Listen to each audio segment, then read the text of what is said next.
Bueno, me toca presentar a otro de los eruditos del día de hoy.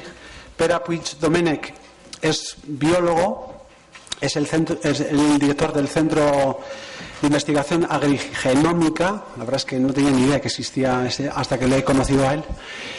Y él es profesor de investigación en el CSIC, el Consejo Superior de Investigaciones Científicas. Y lo más interesante todavía, nos va a hablar de su experiencia de la excelencia, lo que significa trabajar en la excelencia. A la mañana hemos aprendido que primero hacemos los hábitos y luego ellos nos hacen a nosotros, nos decía José Antonio Marina. Y recordando que la excelencia también es un hábito, esto puede ser algo muy sugerente, muy inspirador para lo que nos va a hablar Pere. Él también tiene un componente, aparte como científico, muy interesante. Bueno, él es biólogo de estudios y tal, pero muy interesante como persona y filósofo, que participa en un grupo europeo de ética que asesora a la Comisión Europea. Y es un grupo muy peculiar. Él creo que algo nos hablará del asunto, pero es gente multidisciplinar. Hay, según me dice, biólogos, médicos, informáticos, en fin, filósofos, que su misión es reflexionar sobre la ética dentro de la ciencia. Pues nada, vamos a disfrutar de él un ratito y adelante.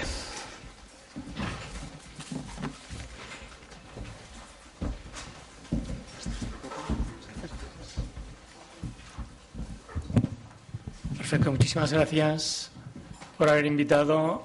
He visto en el programa que uno de mis amigos de hace muchos años, Miguel Beato, estaba previsto que estuviera aquí esta vez, pero no pudo venir por razones personales, y con gran placer hemos intercambiado ideas de lo que él quería decir, y esto me ha permitido volver aquí a San Sebastián en Diálogos de Cocina, que es un placer excepcional a nivel personal, a nivel gastronómico, a nivel del país, a nivel de todo.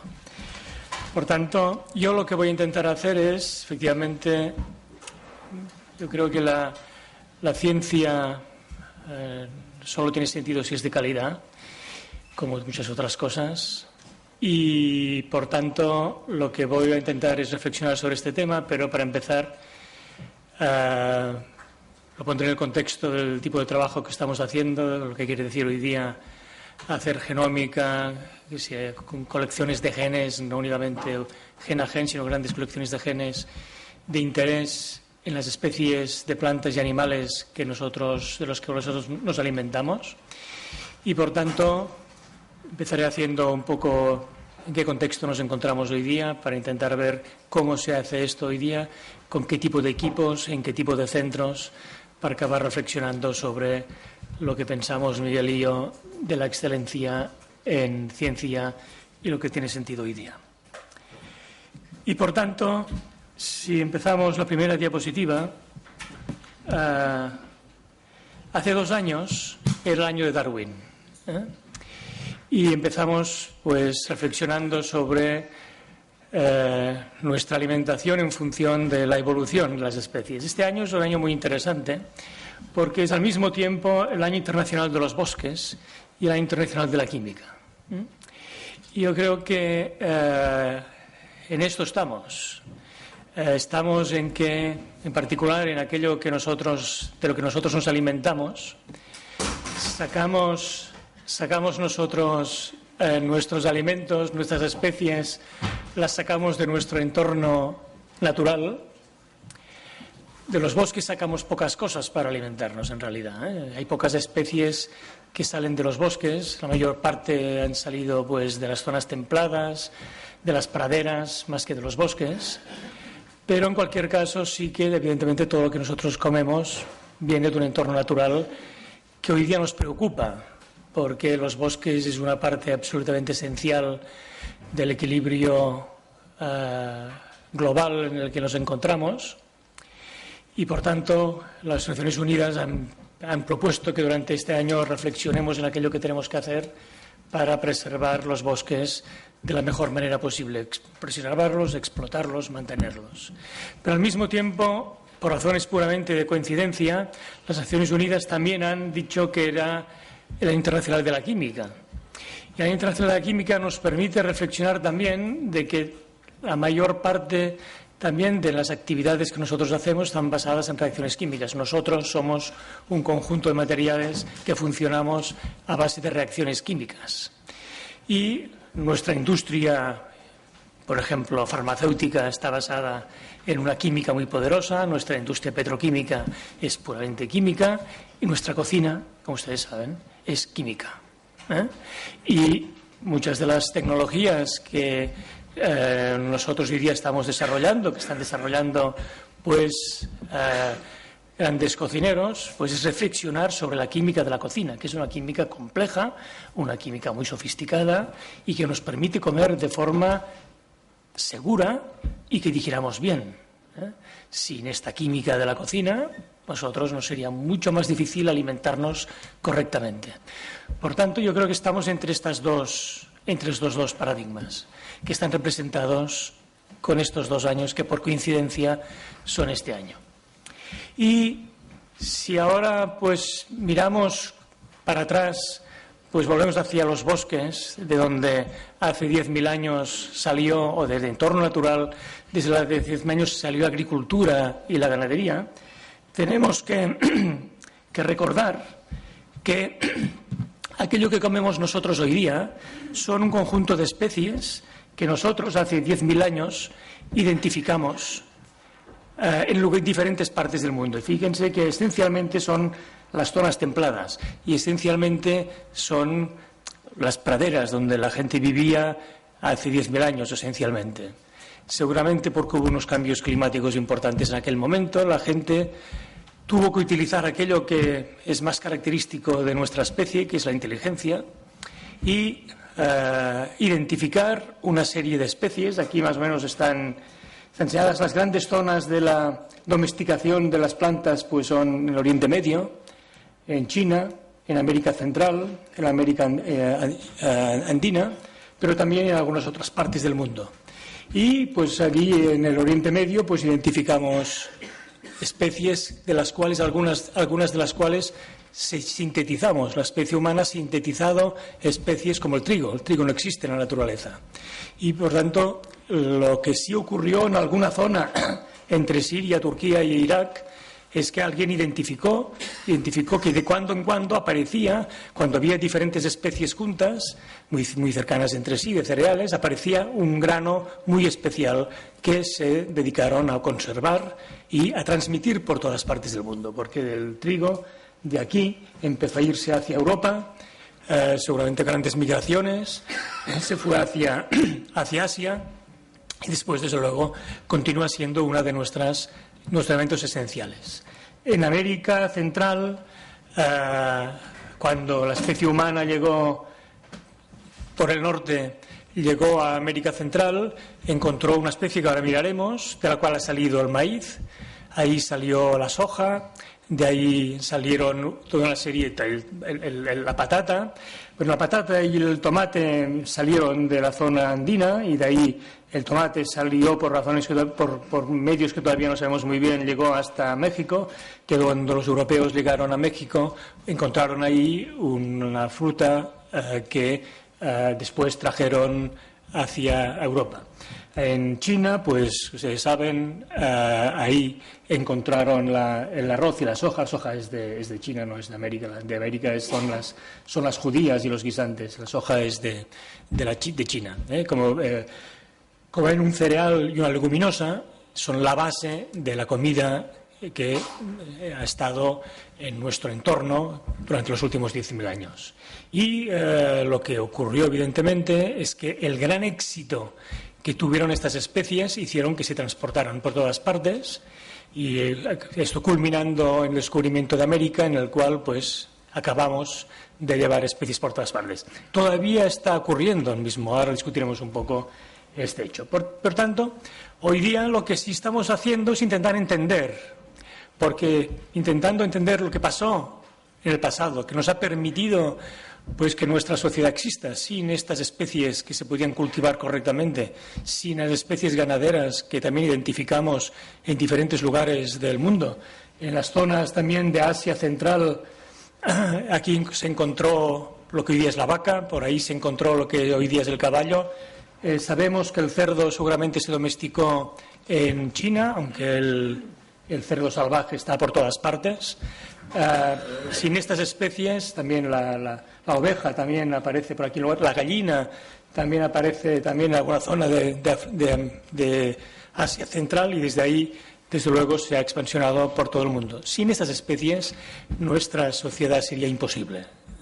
Y en la eficacia de la agricultura, que permite que un pequeño porcentaje de personas alimenten al conjunto de la sociedad hoy día. Saben ustedes, la agricultura es un 3% de la población, 3-4% de la población, permite alimentar al 96% de la población, con lo cual ese 96% puede hacer muchas otras cosas. Puede hacer cosas como los ejércitos, desde luego, pero también puede hacer muchas otras cosas, como artesanos, como muchas otras cosas, sacerdotes, científicos y cocineros. Muchas otras cosas. Y, por tanto, pues es un tema absolutamente clave, momento clave en la evolución de nuestra sociedad. Hoy día lo que nosotros estamos haciendo con las herramientas moleculares, que ahora es lo que voy a intentar ustedes ver, es intentar, bueno, aquí es un resumen de este hecho. Es decir, hoy día seguimos utilizando las mismas especies. Es decir, aquí se ha hecho, la FAO hizo un estudio en la cual se dice, miren, hay en el mundo hay entre 300.000 y 500.000 especies de plantas. De estas, unas 30.000 tienen algo que se puede comer. Seguramente unas 7.000 se han probado en algún momento de la historia. Pero hoy día solamente utilizamos unas 120 especies, de las cuales unas 30 tienen algún sentido importante para la alimentación. El 90% de nuestras calorías provienen de unas 30 especies. Y la FAO nos recuerda que hoy día todavía 3 especies, el arroz, el trigo y el maíz, esas 3 especies nos dan más del 50% de nuestras calorías. Por lo tanto, seguimos basando nuestra alimentación en aquello que ocurrió hace 10.000 años. ¿Y por qué? Pues porque, miren, ¿ves? Lo que hicieron, lo que quiere decir la domesticación es algo como esto. Esto es el maíz salvaje. Esto es una mazorca de cuando los humanos llegaron a América Central, encontraron una especie que hoy día conocemos con el nombre de teosinte, y que tienen una mazorca que es algo así pequeñita, de unos pocos centímetros. Aquellos humanos anteriores a los mayas y a los aztecas, pues convirtieron esta mazorca en esta mazorca, que continúa siendo, como ustedes ven, pequeña, pero sin duda la base de las civilizaciones centroamericanas. Hoy día sabemos nosotros que para pasar de aquí a aquí es necesario acumular variantes. Es decir, lo que ocurre es que los agricultores, seguramente las mujeres, muy probablemente, se dieron cuenta que de cuando en cuando aparecía algún variante, hoy día somos mutaciones en algún gen concreto, que tenía características que las hacían más interesantes. Al acumular estas mutaciones, pues se pasó de esta mazorca a esta de aquí. Y esto, ya saben ustedes que para las civilizaciones de América Central el maíz es un dios, eso es como un milagro pasar de aquí a aquí. Y como tal era considerado, por ejemplo, por los mayas. Hoy día las técnicas moleculares nos permiten rehacer el camino. Por ejemplo, una mutación es aquella que pasa de esta pequeña mazorca a esta de aquí, que gira, hay un cambio de orientación en el grano sobre la mazorca, y esto empieza a abrirse. Hay otras mutaciones, de hecho sabemos que para conseguir el maíz hay que acumular unas 5 o 6 mutaciones diferentes, que hoy día están conocidas, sabemos exactamente qué genes son estos y los que han permitido hacer este cambio. Entonces hemos podido rehacer el camino hacia atrás. Otro ejemplo interesante, por ejemplo, sobre el arroz. Una característica muy típica de los genes que dieron lugar a la domesticación es que, por ejemplo, este es el caso del arroz, al agricultor le interesa que el grano, cuando madura la planta, el grano quede unido a la planta. ¿Por qué? Porque así el agricultor va allí y lo recoge cuando le interesa al agricultor. Esto no le interesa a la planta. A la planta lo que le interesa es que cuando madura el grano caiga y se disperse. Por tanto, la selección que nosotros hemos hecho, la selección que hemos hecho durante este tiempo para tener una selección artificial que hemos hecho es contraria a la selección natural. Lo que se sabe es que allí, hace esos 10.000 años, en China, se encontraron algunas plantas de arroz que en el cual el grano no caía. Y esto el agricultor lo recogió y lo mantuvo para su cultivo. Hoy día sabemos perfectamente lo que hace este gen. Aquí no es un poco de biología molecular, lo siento, pero lo que hace este gen es que cuando el grano está madurando, se muere una cierta zona de la planta que está entre el grano y la planta y el grano cae. Si se muta el mecanismo que hace que se muera esta zona, se evita esta muerte, entonces el grano queda unido. Por tanto, nuestra selección que hemos hecho en los últimos 10.000 años es otro tipo de selección, que en muchos casos como este es contraria a la selección natural. Y es algo que nosotros hemos estado haciendo de manera sistemática. O, por ejemplo, el tomate. Este es un tomate salvaje, este es un tomate cultivado. Entre estos dos genes hay un mutante, hay un gen mutado. De hecho, lo que hace este gen es controlar el tamaño de la planta. Controlar el tamaño del fruto, perdón, que no sea demasiado grande. Si se muta, el fruto va creciendo de manera desmesurada, cosa a la cual quizá no le interesa a la planta, pero a nosotros nos interesa. Y gracias a esto nosotros comemos. Por tanto, yo creo que la actual genómica agrícola nos permite entender estos fenómenos e intentar ver cómo nosotros continuamos utilizando el conocimiento que cada día es mayor.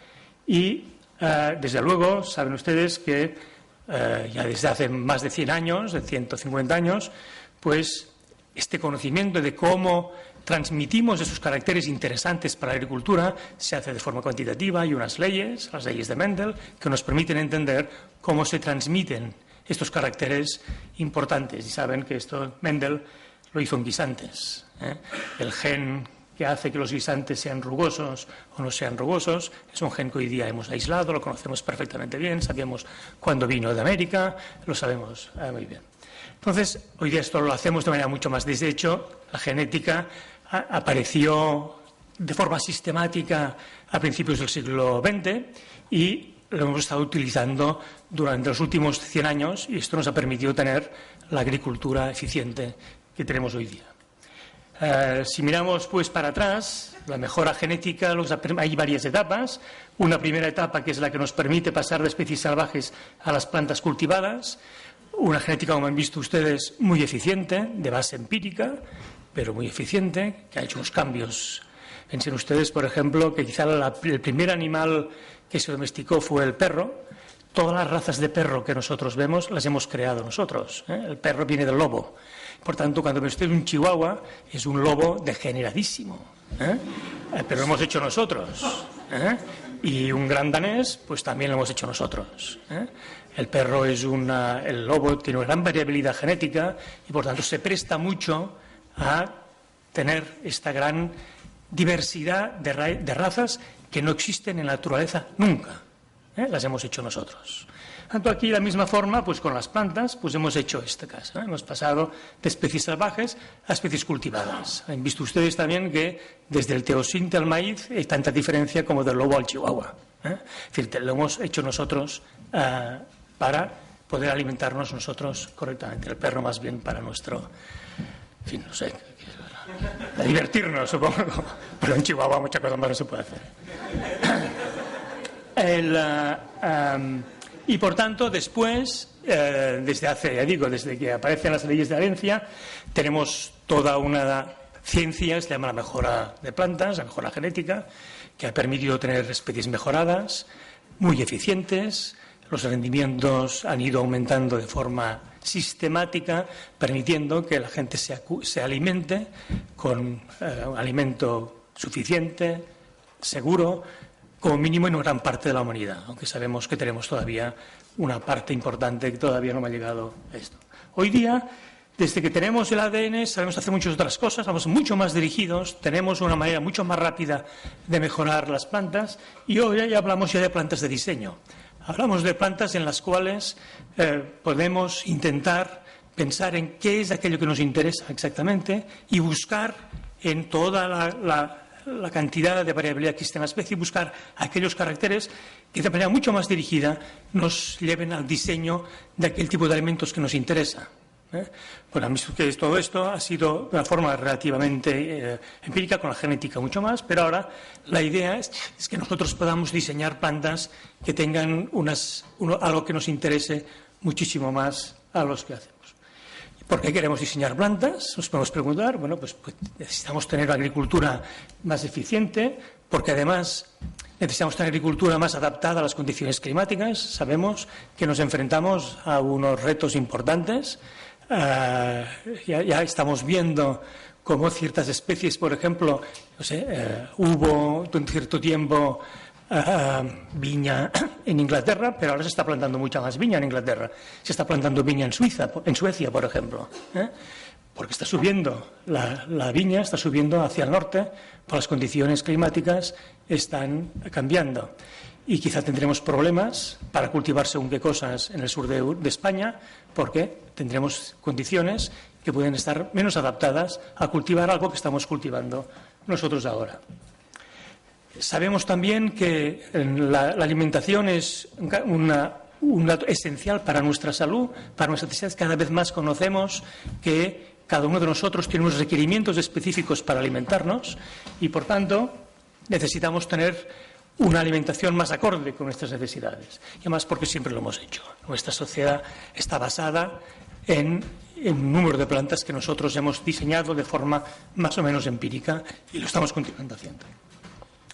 Pero para conseguir nuevas variedades es necesario conseguir la mayor variabilidad posible, sin que exista en las poblaciones que tenemos algo para nosotros e intentar conseguir mezclar caracteres en la dirección que nosotros queremos. Necesitamos disponer de variabilidad. Y por eso es tan importante hoy día conservar la biodiversidad de las plantas.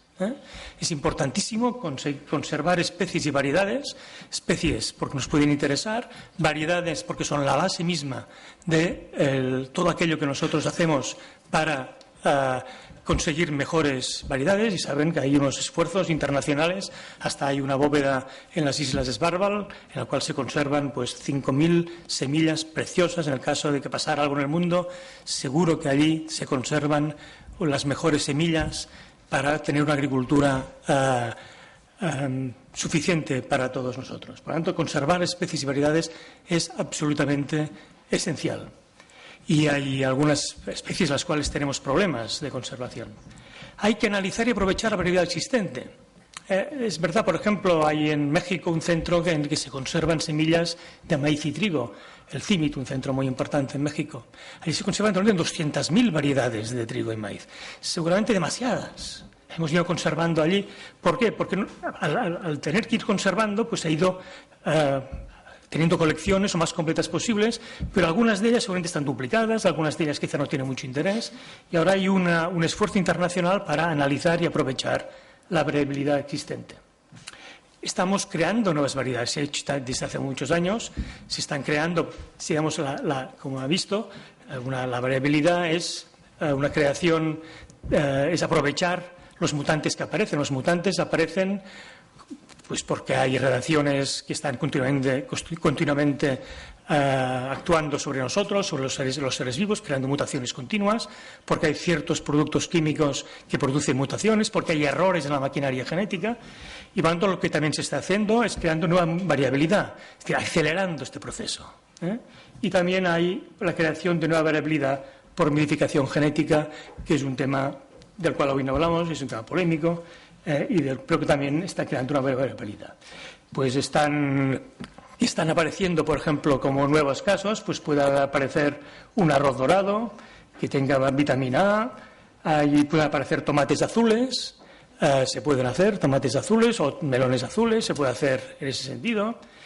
Ahí, si uno mira, por ejemplo, pues lo que tienen previsto pues ciertas empresas de semillas, pues pueden tener previsto que haya pues una soja con propiedades del aceite de oliva, por ejemplo, con la cual pueden ustedes enterar, pueden ver el efecto que esto puede llegar a tener desde el punto de vista económico. Y saben ustedes, además, que en todo este entorno hay una discusión sobre si de las plantas vamos a sacar combustibles. Aquí hay una discusión compleja, que si acaso podemos abrir. Pero, en fin, hay aquí también otro tema que está en plena discusión. Otro tema, por ejemplo, es tenemos que tener, de la misma forma que estamos utilizando un espectro tan estrecho de especies, ¿podemos ir a buscar otras especies? Pues entre las especies, digamos, nuevas que han ocurrido recientemente, puede haber la fresa. La fresa, en el plato de las zonas, la fresa que nosotros comemos hoy día, se creó en Francia seguramente en algún jardín botánico del siglo XVIII, empezó a llegar a nuestra mesa en el momento del siglo XIX. Es una fruta nueva.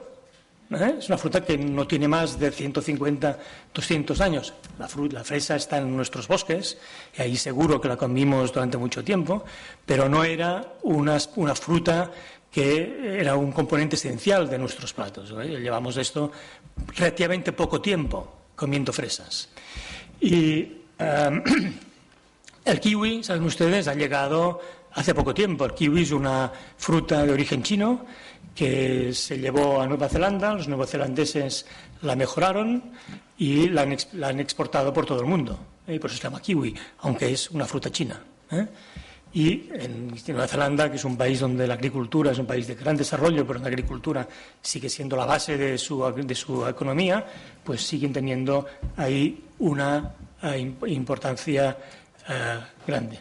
Se han hecho otros experimentos, por ejemplo, aquí en España se cultiva triticale, que es una especie que es un híbrido entre maíz, entre trigo y centeno, que tiene ciertas propiedades. No se cultiva demasiado, pero se cultiva y hay gente que piensa que va a tener importancia de cara al futuro. Es muy resistente a, por ejemplo, las condiciones de sequedad. Hay también el tritordium, que es una especie entre maíz, entre trigo y cebada, por ejemplo. Ahí se están haciendo nuevas especies que en algún caso pues, pueden tener interés, en otro caso pueden tener. Se hizo un experimento hace tiempo en Francia entre patata y tomate. La patata y el tomate son especies muy parecidas. Se hizo un híbrido que no sirvió para nada, no tiene ningún interés. Pero se hizo un experimento, se puede hacer un híbrido entre patata y tomate y crear una nueva especie si uno quiere. Pero en realidad continuamos utilizando las especies de siempre, quizá trayendo un poco más de frutas exóticas de algún sitio, tropicales, pero nuestra cocina está basada en las especies de siempre. Hoy día, ¿qué estamos haciendo? Hoy día estamos en un momento en que, saben ustedes, la biología molecular está en plena explosión. Estamos teniendo unas técnicas espectaculares de conocimiento de los genomas y poco a poco vamos conociendo. Un genoma quiere decir que conocemos todos los genes de una planta, todos, no 1, 2, 4, todos. Y que en nuestras bases de datos tenemos ahí información sobre todos ellos. Esto, a finales del año pasado, pues teníamos datos pues, sobre muchas especies, por ejemplo, sobre las hojas, sobre la viña, sobre el maíz, el sorgo, el arroz, el ricino, la mandioca, en fin, toda una serie de especies de la papaya, ahora veremos un momento, y esto cada día van apareciendo. Acaba de aparecer el genoma de la fresa, pronto aparecerá ha aparecido también el de la manzana, en fin, estamos teniendo información continua. Por ejemplo, salió no hace mucho el genoma del chopo. El chopo es una especie, muy importante como fuente de pasta de papel, como fuente de madera. Es una especie en los países nórdicos, es una especie de una gran importancia desde el punto de vista, no se come, pero sí que es una de nuestras bases de la agricultura en ciertos aspectos. Ahí está en marcha ahora, por ejemplo, el genoma del pino. El pino es una especie complicadísima, tiene un genoma enorme, muy complicado, ya veremos qué pasa. Pero el chopa, que no es un genoma muy complicado, pues empezaron los suecos, después hicieron los americanos y se está haciendo pues también mucho trabajo con el chopo. De la viña, que fue un consorcio entre Francia e Italia, salió en el 2007, pues ¿qué ocurre? ¿Para qué sirve el genoma de la viña? Pues mire, al empezar un análisis muy sencillo de este genoma, ya empiezan a aparecer que lo que sí está lleno de genes que controlan los aromas. Cuando se comparan con otras especies, toda la biosíntesis de los aromas en la viña es complejo, es complejísimo. Y esto quiere decir, gracias a esto, tenemos esta enorme variabilidad de aromas en la viña. Y empezamos, por ejemplo, a entender, hoy día gracias a esto se han hecho estudios muy interesantes de comparar variedades de viña. Hoy día sabemos perfectamente bien el origen del Cabernet Sauvignon, del Merlot, de lo que sea. Lo tenemos bien identificado, tenemos métodos de identificación muy buenos y podemos entender bien estos aspectos. Por ejemplo, genes del aroma, que es un tema sin duda importante para nosotros. El tema de la soja. La soja es una especie importantísima también. Nuestros piensos, nuestra ganadería hoy día es eficiente gracias a la soja. Y por lo tanto hay también el genoma de la papaya, que es una papaya transgénica, por razones puramente coyunturales, se hizo el genoma de la patata transgénica. El trigo tiene un genoma complicadísimo, es un genoma de una especie muy complicada, pero en Europa, evidentemente, en todo el mundo, pero en Europa el trigo es esencial para todos y, por tanto, poco a poco tendremos conocimiento del trigo. ¿Para qué nos interesa? Pues nos interesa, por ejemplo, porque piña y trigo son los mayores consumidores de pesticidas de Europa. Son especies muy sensibles a hongos, son especies muy sensibles a muchas enfermedades y, por tanto, todo aquello que nosotros podamos hacer para tener variedades resistentes a las enfermedades nos va a ahorrar tener pesticidas, nos va a ahorrar tener que echar una serie de productos que pueden ser complejos para el medio ambiente. Y la mejora, una de las grandes cosas que hace, pues es intentar tener plantas resistentes. Por lo tanto, ¿qué plantas tendremos en el futuro? Necesitamos plantas productivas, esto es evidente, porque necesitamos producir suficientemente. Saben ustedes que en el año 2050 se prevé, vamos a ser 9.000 millones de habitantes en el planeta. La FAO prevé que la producción agrícola del mundo tiene que aumentarse en un 70%, y no queremos utilizar más terreno cultivado. Por tanto, si no queremos tener más terreno cultivado y tenemos que producir más, tenemos que tener plantas más productivas, más resistentes a enfermedades, como decíamos, más adaptadas al medio ambiente, porque es un tema importante para nosotros, más reciclables. Las plantas muchas veces son desechos que son muy problemáticos, y tenemos que tenemos que intentar reciclarlos, por ejemplo, para producir combustible, si es necesario, o abonos, más variadas que las actuales, porque para nuestra alimentación va bien tener donde escoger, sobre todo cuando poco a poco nos conocemos a nosotros mismos aquello que nosotros necesitamos, más seguras. Hay algunas plantas pues, que tienen efectos tóxicos, hay otras plantas que producen alergia.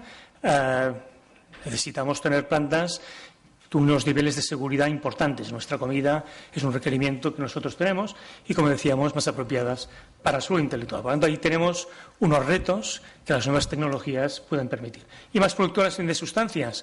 Hablábamos de los biocombustibles, pero también hoy día están haciendo plásticos de plantas, están haciendo...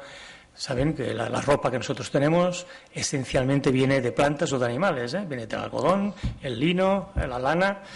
Tenemos también fibras artificiales. Las fibras artificiales vienen del petróleo que queremos no utilizar y, por tanto, tenemos productos de diferentes sustancias. Para utilizar esto, ¿qué necesitan las nuevas tecnologías? Las nuevas tecnologías necesitan, por una parte, aproximaciones multidisciplinares y, por otra parte, centros de investigación potentes. Y aquí es donde ahora vamos a empezar a hablar de excelencia en la investigación que se hace. Porque hoy día estas, como ven, son tecnologías potentes, pero necesitamos aproximaciones multidisciplinares. Y déjenme que les enseñe un par de ejemplos de lo que estamos haciendo. Por ejemplo, nosotros tenemos un proyecto para conocer el genoma del melón, que vamos a publicar dentro de poco. Va a ser el primer genoma hecho en España completamente. Porque el melón es una especie, es el segundo cultivo hortícola de España. España es el primer exportador mundial de melón. En ciertas zonas del país tiene una importancia social importante. Es una especie, además es un grupo de especies interesantes, el melón, la sandía, el pepino, es interesantes. Genéticamente no es una especie muy complicada, es un triploide, no es una especie, tiene un genoma pequeño, relativamente pequeño, de 480 megabases, es decir, es unas 8 veces más pequeña que el genoma humano. tiene una gran, como verán ustedes, tiene una gran variabilidad, la especie tiene una gran variabilidad, tiene un interés industrial importante. Si vemos las hortícolas en el mundo, ¿qué es lo que consumimos en el mundo en cuanto a especies hortícolas? La primera más importante es el tomate, sin duda es la hortícola más importante, pero después enseguida ya viene la sandía, el pepino, el melón, el calabacín, y después otro conjunto de especies. Pero después de las solanáceas, es decir, el pepino, del tomate, de la patata, del pimiento, vienen las cucurbitáceas. ¿El objetivo es la mejora del melón? Pues resistencias a enfermedades. Hay problemas a veces de enfermedades víricas, de enfermedades fúngicas en el melón y calidad de fruto. Queremos unos melones de formas determinadas, de sabores determinados, de aromas determinados, y esto pues son algo... Y tiene un valor importante. Piensen ustedes que en Japón un melón de este tipo, que es una variedad muy especial, puede valer casi hasta 1.000 euros. Es un melón muy especial que se regala en las bodas, ¿verdad? Que tiene una... por tanto, puede llegar a tener la semilla de melón, tiene un gran valor, y por tanto, pues, tiene... Fíjense ustedes, hablábamos de que para mejorar necesitamos variabilidad. En el melón hay una variabilidad extraordinaria. Miren, esto es un melón, esta cosa de aquí es un melón. Y hay melones muy alargados, hay melones, como ustedes saben, esféricos, melones blancos, verdes, con carne verde, blanca, amarilla, de muchos tipos. Ahí tenemos una gran variabilidad que nosotros podemos utilizar para la mejora. Nosotros hemos hecho un proyecto que es un proyecto complejo, que tiene como objetivo secuenciar el genoma del melón, pero también otra cosa que ya les decía que es importante. Es decir, tenemos muchas colecciones de semillas tradicionales y no sabemos muy bien qué propiedades tienen, no sabemos muy bien cómo utilizarlas, y por tanto nuestro objetivo es clasificar las variedades tradicionales que tenemos en nuestros bancos de semillas de melón. Y después tener herramientas para análisis de patógenos, otras diferentes. Como ven ustedes, hacer un proyecto así es muy complicado. Aquí en este caso pues es un proyecto de 4 millones de euros, es un proyecto que tenemos que coordinar 14 grupos diferentes, hay dinero de 6 comunidades autónomas, es un proyecto complejo. Hoy día, para hacer un proyecto así se necesitan necesitamos tener ciencia de primer nivel y organizar equipos complejos como es el caso. Estamos en este momento en un momento de explosión absoluta de las secuencias. Nosotros lo que hemos hecho es secuenciar el melón, ya lo tenemos terminado, estamos a punto de publicarlo. Sabemos que tiene 21.000 genes, de los cuales, pues, bueno, la especie humana tenemos también unos 20.000, o sea, no, tenemos más o menos los mismos genes que el melón nosotros, es decir, tampoco es...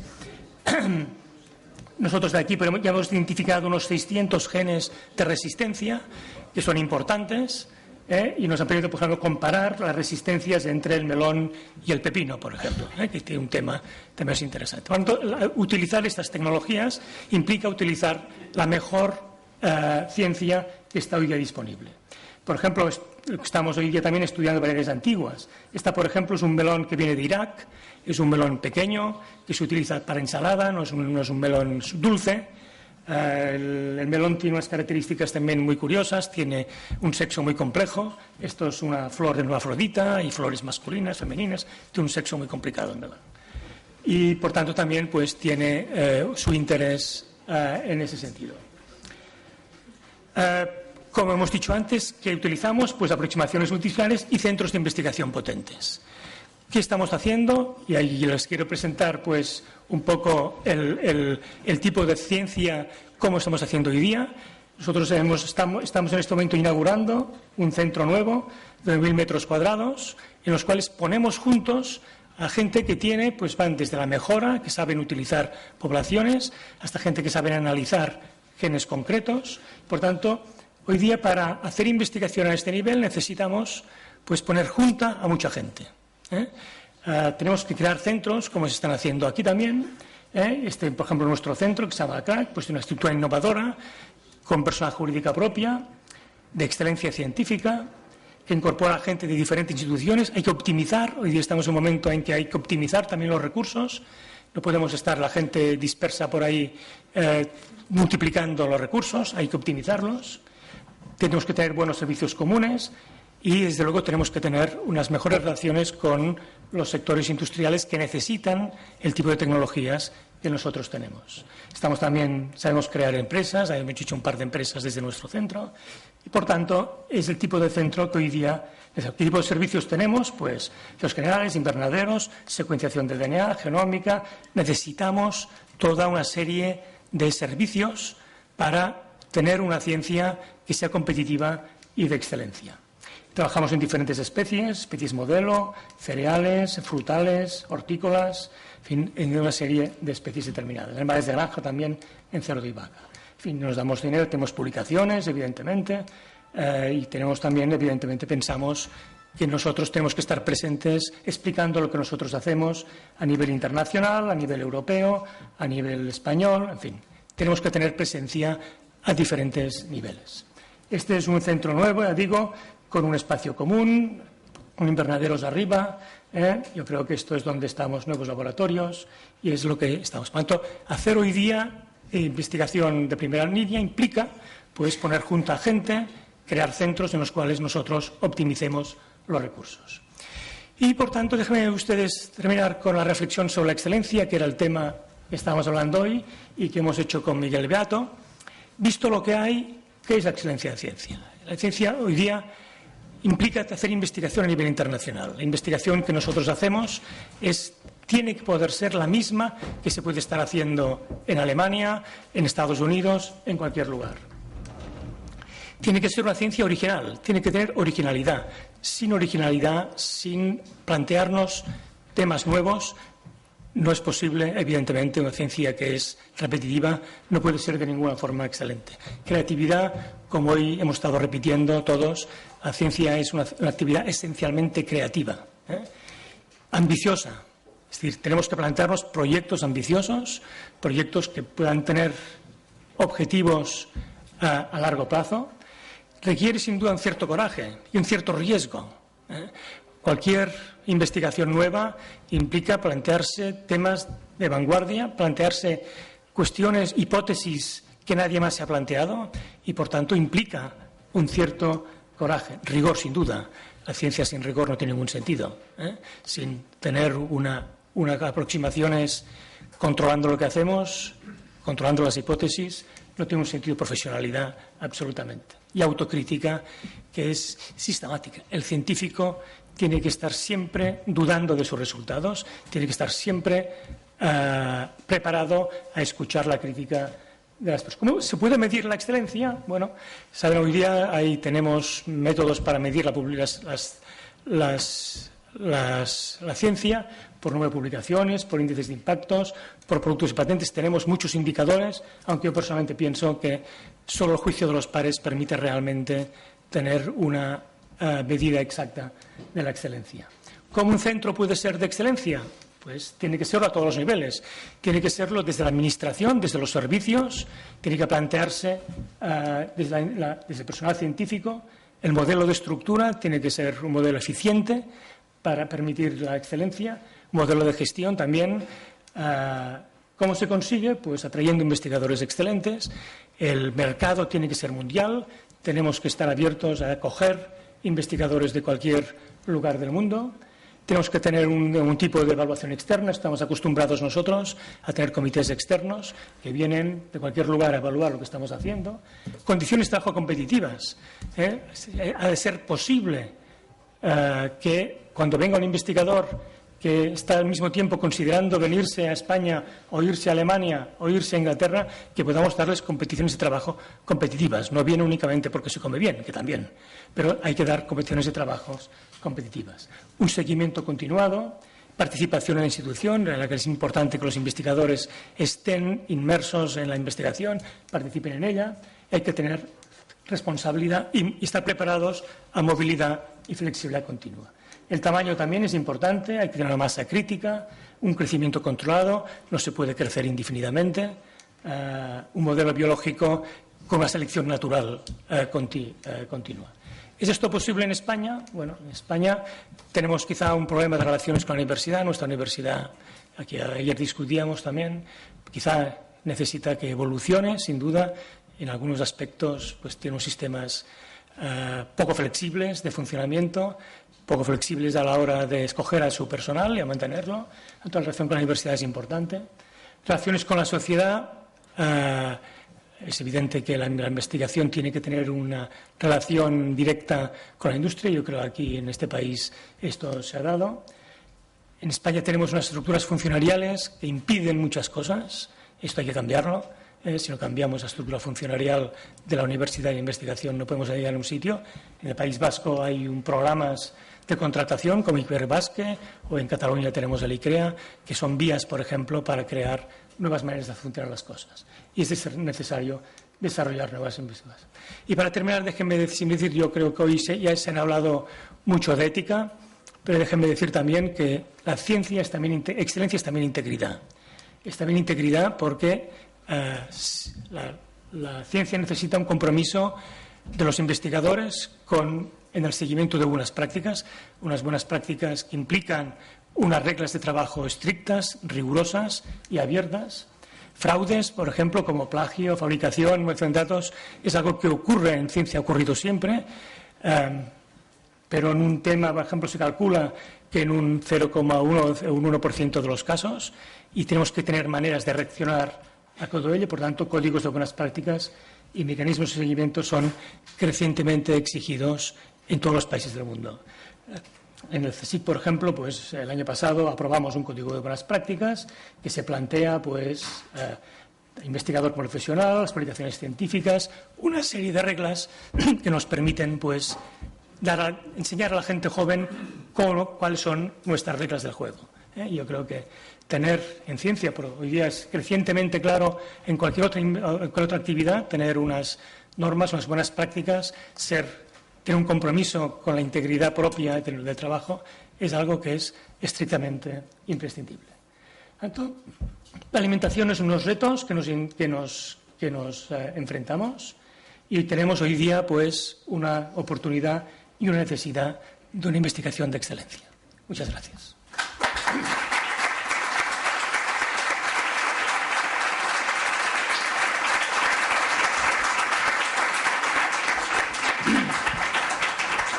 Siento tener que decir, yo tengo que coger un avión a las 6:30, por eso hemos tenido que cambiar. Si hay alguna pregunta, yo después no voy a estar en la tabla redonda. Si hay alguna pregunta, con muchísimo gusto. Adelante. Sí, un momentito. Igual él ha levantado antes la mano, José Antonio. Es muy sencillo. ¿Qué es eso del juicio de los pares? Sí, vamos a ver. El juicio de los pares quiere decir que para evaluar un centro, el trabajo de una persona, una publicación, las únicas personas, digamos, que pueden entrar a fondo en el trabajo son personas que trabajan más o menos en lo mismo, los pares, el peer review, que se llama en inglés. Es decir, que esto es algo absolutamente normal. Cualquiera de nosotros hemos participado en comités de evaluación de unidades de investigación en todo el mundo. Esto está ocurriendo continuamente. A la verdad, es la única manera de ir a fondo de los temas, porque entiendes cuál es la solución, qué es lo que está pasando, si la gente se está planteando correctamente los temas, si están utilizando eficientemente los medios. Es realmente la única manera de ir a fondo de los temas de la población por pares. Antonio. Quería preguntarte respecto de la excelencia en ciencia, un tema que os afecta a vosotros especialmente, que es que la falta de excelencia en ciencia se puede dar por no estudiar ciertos temas. Es decir, la excelencia es: yo estudio estos temas, lo estudio bien, pero si yo no estudio ciertos temas, ahí estoy, digamos, fallando por defecto. Y en segundo lugar, una especie de función de defensa social por parte de la ciencia. Es decir, hay una cosa un poco escandalosa, que es que en este momento la sociedad no recibe de vuestra parte, por ejemplo, mensajes claros acerca de qué pasa con los alimentos transgénicos. Entonces, una de dos: o es que no lo sabéis, o es que lo sabéis y no lo decís, o es que... Y eso creo que eso también afecta a la excelencia de la ciencia. Vamos a ver, en primer lugar, yo creo que lo primero que has dicho, me parece que tenemos que distinguir entre dos maneras de abordar el propio trabajo. Creo que es imprescindible que haya un cierto nivel de autonomía en la actividad propia de la ciencia. Es decir, la ciencia tiene que haber una parte absolutamente sin prioridad. Es decir, porque es de esta manera por la cual se encuentran nuevas vías, aparecen nuevas ideas. Y en todas partes está reconocido. Hay siempre, en los países en los cuales se hace eso seriamente, en Europa, en los últimos años se ha creado una cosa que se llama el European Research Council, en el cual pues ahí solo se juzga la investigación de primera línea y respectivamente de qué tema se trata. Simplemente buscar que se esté financiando la mejor ciencia posible en Europa. Entonces hay una parte sin prioridad, digamos, abierta, es imprescindible. Pero sin duda, lo que he dicho también, hay problemas importantes, hay cuestiones importantes. La alimentación es una de ellas, pero ha habido grandes por ejemplo, proyectos de trabajo sobre el cáncer o sobre el SIDA. El SIDA apareció en un momento determinado, nadie sabía lo que era, inmediatamente se descubrió el virus, ya se puso en marcha pues la manera para descubrir nuevos fármacos, se puso mucho dinero y gracias a esto hay nuevos fármacos, ha habido una prevención de la enfermedad y por eso hemos llegado a donde estamos ahora, que es lo que es, pero es infinitamente mejor que lo que había antes. Por lo tanto, se puede, por una parte, tener una ciencia autónoma, en segundo lugar, se puede priorizar y se demuestra que si se prioriza correctamente se puede llegar a resultados. Esto se ha hecho. En tercer lugar, lo de los transgénicos. Yo que intentaba evitarlo, pero... De hecho, tengo otra pregunta por escrito también. No voy a evitar. No. Vamos a ver. No ha quedado por los científicos, No ha quedado. Siempre que algún científico se le ha preguntado... Yo me pasé 3 años en el Comité Europeo del Panel de Transgénicos de la Autoridad Europea de Seguridad Alimentaria, en unas presiones espantosas, en unas condiciones que un día hablaremos de lo que si quieres, pero por los científicos no ha quedado. Lo que sí ocurre es que a veces hay gente que no quiere escuchar lo que dice. Bueno, y tanto da hacia nosotros. Si nosotros nos dicen, usted analice esto y diga usted lo que piensa, uno analiza esto y yo creo que otra de las características esenciales de un investigador tiene que ser su independencia de criterio. Y por tanto, si uno dice, mire, no hay ningún riesgo en consumir esto, lo dice y quien quiera escucharlo, escuche. Piensa que se han consumido de orden de 500 millones de toneladas de soja transgénica en el mundo sin que pase absolutamente nada desde el punto de vista de seguridad alimentaria como estaba previsto. Por tanto, los investigadores hemos dicho siempre que se nos ha pedido con ciertos riesgos, porque es un tema muy complicado y tiene unas ciertas dificultades, pero es un tema complejo, digno de ser analizado por un psicólogo, por un psiquiatra y por un sociólogo. Es decir, es un tema complejo. Sí, por favor. Hola, Pedro. Hola, ¿qué hay? Antes comentaba Andoni la alianza. Yo, claro, ¿Perdona? La alianza. Sí. Claro, yo como en cierta manera cocinero pero agroecólogo, después de 25 años trabajando en el campo, siempre cuando se plantea y hablamos de la calidad de un alimento, siempre digo que la calidad es el qué, es el cómo, es el cuándo y es el dónde. Me parece bien el tema de cuando dice la transgénica. El problema de la transgenia que yo veo es fundamentalmente, y es, yo te pregunto, ¿y por qué no habláis del cómo? O sea, porque si hay algo, una revolución más grande, la más grande que se produjo entre 1910 y 1914. Fritz Haber consiguió la síntesis del nitrógeno gaseoso a amoniacal.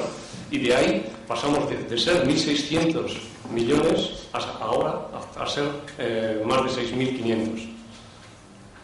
Yo creo que ahí está la verdadera revolución, una de las grandes, la más grande, que esos caracteres mutantes, seguramente, y sobre todo si estamos hablando de la revolución de las plantas que fundamentalmente generan hidratos de carbono, pero no de las plantas que generan toda la serie de elementos, de polifenoles, de vitaminas, todos los que regulan todas nuestras reacciones a nivel somático de los elementos de esas energías, eso no está regulado y no está en esa gran revolución. La gran revolución, y seguramente la gran revolución no está en el qué.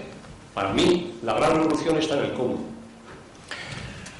Mira, yo creo que personalmente estoy convencido de que, sobre todo en Europa, hay un espacio muy importante para una agricultura de calidad, productos de calidad, productos, por ejemplo, en Europa tenemos hoy día sistemas que nos permiten identificar origen de la comida, nos permiten identificar calidades de la comida.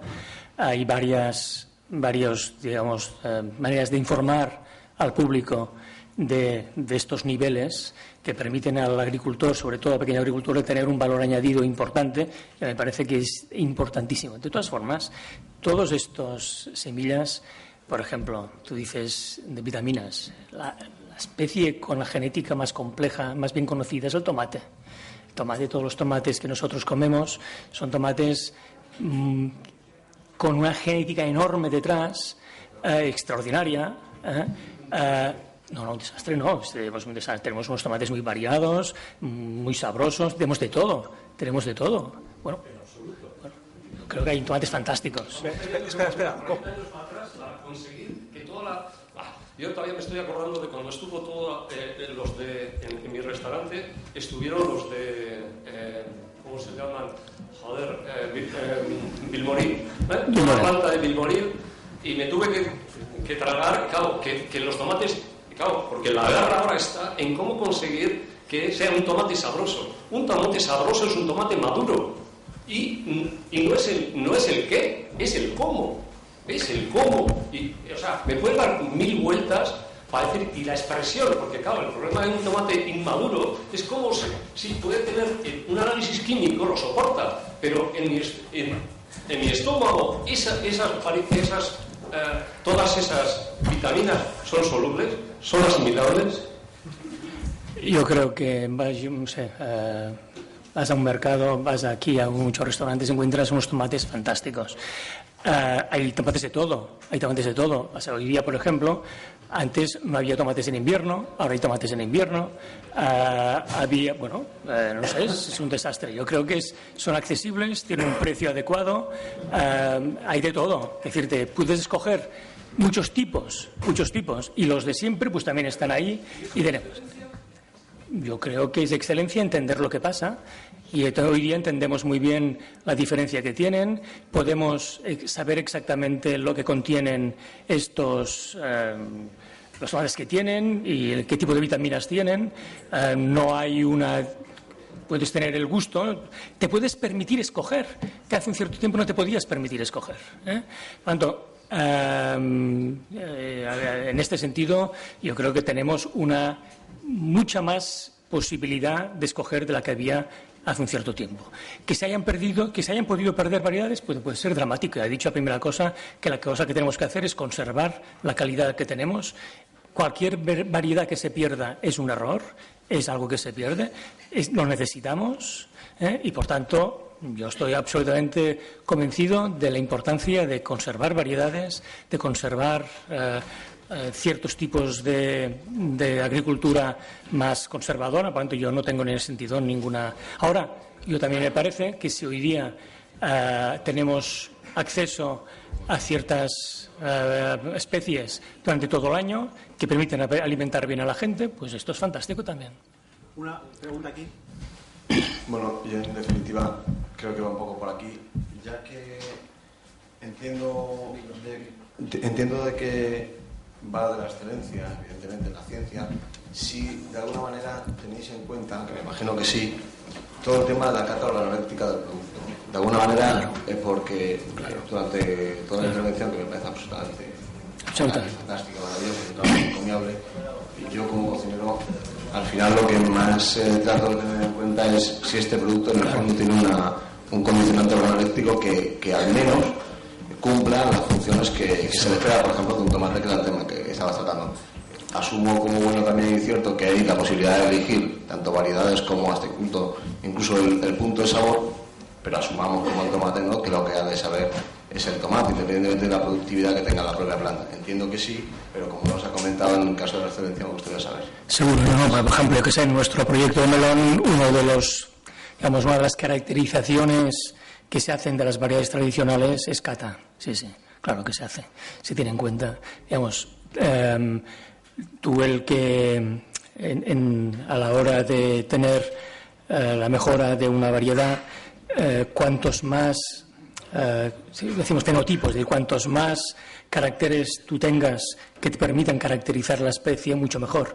Y los organolépticos son esenciales para algo que va a tener finalmente que ser consumido por el consumidor, desde luego sí. Ahora bien, es cierto que hay un cierto tipo de investigación que va a tener, sobre todo las grandes empresas, que va a tener variedades que sean, por ejemplo, se transporten mejor, porque si hay una demanda de tener ciertas frutas en épocas, en contraépoca, por ejemplo, que hoy día encontramos de todo prácticamente durante todo el tiempo. Fíjate, por ejemplo, que encontramos manzanas durante todo el año. En cambio, no encontramos melocotones, porque hay manzanas que se transportan y no hay melocotones que se transportan.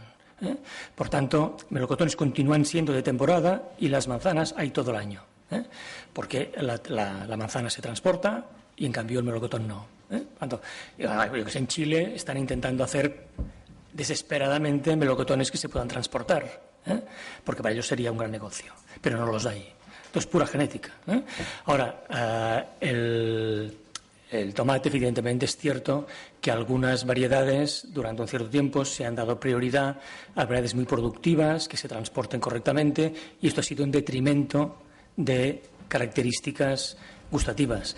Pero si tú encuentras ahora, el tomate RAF, que es un tomate que existe desde hace 20 años, también es producto de la genética igual que cualquier otra cosa. Es decir, que también ya se ha dado, y hay gente que está trabajando en esas direcciones, y tener sin duda la característica organoléptica es esencial, sí, claro. Sí. Última pregunta, José Antonio. Yo soy cultivador de tomates y recibo semillas de muchos pueblos de España, con lo cual estoy recuperando variedades de tomates, no variedades a lo mejor botánicamente distintas, pero que sí tienen características diferentes y que por tanto se han mantenido y se han marginado únicamente por lo que decías, por cuestión de productividad. Ahí estamos, por ejemplo, cultivando frutas de muy baja calidad, pero que producen mucho. En la patata fue clarísimo. Y luego, en el caso del tomate, hay un problema. El mal destino del tomate es que se pone colorado aunque se haya cogido verde. Pero naturalmente el problema de la maduración lo tienen todos los tomates. Si se deja en la planta hasta el momento de maduración, cogen el sabor que deben tomar, pero tienen que estar en la planta. Pero yo quería preguntarte otra cosa. Mi interés por la naturaleza es colosal, pero soy cultivador. ¿Tú crees que hay posibilidad de mantener el nivel de producción de alimentos con lo que se llama agricultura ecológica? Mi idea es que no, porque yo no puedo mantener. No puedo mantener en este momento una producción normal. Vamos a quitar los pesticidas, eso puede ser otro asunto, pero el uso de abonos de minerales, que son abonos de síntesis, que tienen una gran carga de energía que hay que gastar, y que en el caso de los fosfatos tienen un problema después de eliminación, pero ¿hay alguna posibilidad real, y eso sí te lo pregunto como científico, de pensar que la agricultura ecológica es una solución? Mira, yo creo que, vamos a ver, nuestro reto es complejo. Es decir, si nosotros miramos las necesidades que hay hoy día y las que va a haber en los próximos años, no únicamente de producción para 9.000 millones de personas y eliminar las bolsas de hambre que todavía existen en el mundo. Si tienes en cuenta que aunque no le guste a algún colega, nuestras predicciones son que en el año 2050 el 50% de la población mundial vivirá en ciudades de más de 10 millones de habitantes. Y por lo tanto habrá que llevar la comida a estas enormes ciudades. Si te miras estos retos que tenemos delante nuestros sin que haya algún tipo de catástrofe importante, que es lo que se ha evitado en los últimos 100 años gracias a la mejora genética. ¿Sabes tú que Malthus había predicho que nunca la producción de alimentos iría más deprisa y se ha resultado falso, porque ha sido más eficiente la producción de alimentos que ha permitido pues, alimentar a la gente? Por tanto, nuestro reto es complejo y además si tenemos en cuenta que nuestro sistema, nuestro medio ambiente es delicado, como tú has dicho muy bien, hay prácticas agrícolas que tenemos un problema, por ejemplo, de agua. El agua es para nosotros un bien muy escaso. Ciertas prácticas agrícolas son contaminantes del agua y, por tanto, nuestros retos son de producción y medioambientales. Esto lo hemos solucionado siempre, hasta ahora, utilizando la cabeza, haciendo la mejor excelencia posible, priorizando la producción de alimentos y dando. Vamos a ver, si tú pones ahí que efectivamente hay problemas medioambientales importantes, tú dirás, la actual aproximación de la agricultura ecológica es interesante. Yo creo que hay prácticas interesantes sin duda, sin duda.